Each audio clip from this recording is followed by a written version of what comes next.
জানি আমার অনেক স্মার্ট আধুনিক মা বোনেরা আমাকে ভুল বুঝতেও পারে, আমার কিছু করার নাই, আপনারা আমাকে কমেন্ট বক্সে গালি দিতেই পারেন।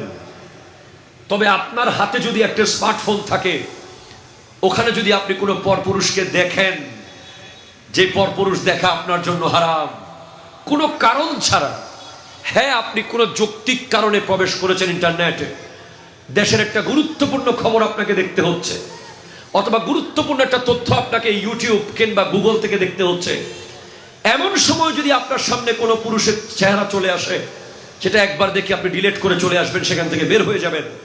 কিন্তু ইচ্ছে করে যদি আপনি পরপুরুষকে দেখতে থাকেন ঘন্টার পর ঘন্টা, তাহলে আপনার রুমের ভিতরে একজন পরপুরুষ সশরীরে থাকা যেমন, মোবাইলের ভিতরে থাকা তেমন। কথা বলেন ঠিক কিনা?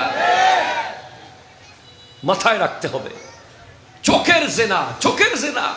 সরাসরি একজন পরপুরুষ রুমে থাকা যেই কথা, মোবাইলের ভিতরে একজন পরপুরুষকে দেখা সেম কথা।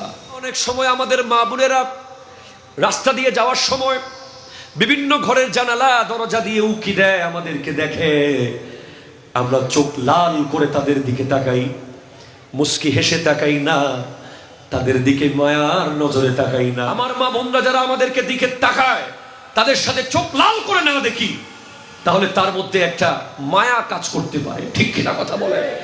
অনেক সময় আমাদেরকে বলে অহংকারী হুজুর। না, অহংকারী না, আমাকে বাঁচাতে হবে নিজেকে, এবং মা বোনদেরকেও বাঁচতে হবে।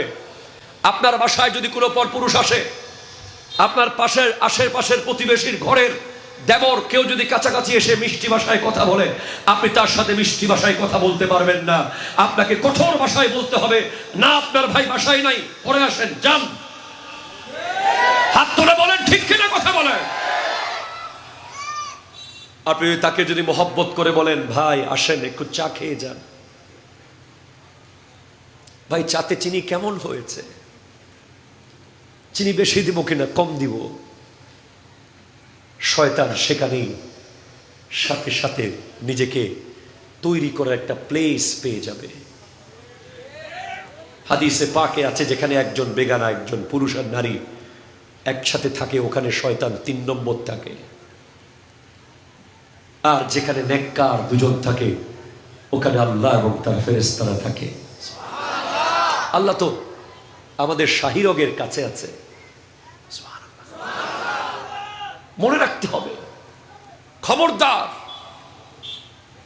শয়তানকে কোনো মতে প্রশ্রয় দেওয়া যাবে না। আমার মা বোনেরা, আপনাদেরকে হাজার সালাম, আপনাদেরকে জানিয়ে দিচ্ছি, চোখের জেনা, মুখের জেনা, মুখের জেনা খুব মারাত্মক। আপনি প্রথম লাইন বলেছেন, ভাই কেমন আছেন, তেমন কিছু হয় নাই। দ্বিতীয় লাইন বলেছেন, ভাই বাসায় আসেন। তৃতীয় লাইন বলেছেন, বসেন।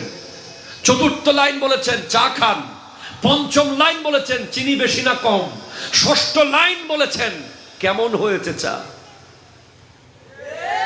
সপ্তম লাইনে শয়তান অ্যাক্সেস পেয়ে যাবে। সেজন্য আপনি কোনো বেগানা পুরুষের সাথে এই ধরনের মিষ্টি ভাষায় কথা বলতে পারবেন না। আপনাকে বলতে হবে, ধরেন আপনার ঘরে কোনো পরপুরুষ, যার সাথে আপনার বিয়ে জায়েজ, যার সামনে যাওয়া আপনার জন্য হারাম, ইভেন দেবর। আমি সব সময় এই বক্তব্য দিয়েছি, ভাবির জন্য দেবরকে মৃত্যু বলা হয়েছে, মৃত্যু। দেবরের জন্য ভাবি হলো মৃত্যুর মতো, ভাবির জন্য দেবর মৃত্যুর মতো। দেবর ভাবির মধ্যে একটা যে রিলেশন, এটার মধ্যে মারাত্মক একটা পর্দা থাকতে হবে। ঠিক কিনা কথা শুনে বলেন? কঠিন পর্দা থাকতে হবে। এখন অনেক সময় ভাইদেরকে দেখা যায়, ছোট ভাইকে দিয়ে তার ওয়াইফকে শপিং মলে পাঠায়, ডাক্তারের কাছে পাঠায়, তোর ভাবিকে নিয়ে একটু মার্কেটে যা, তোর ভাবিকে নিয়ে একটু বাজারে যা।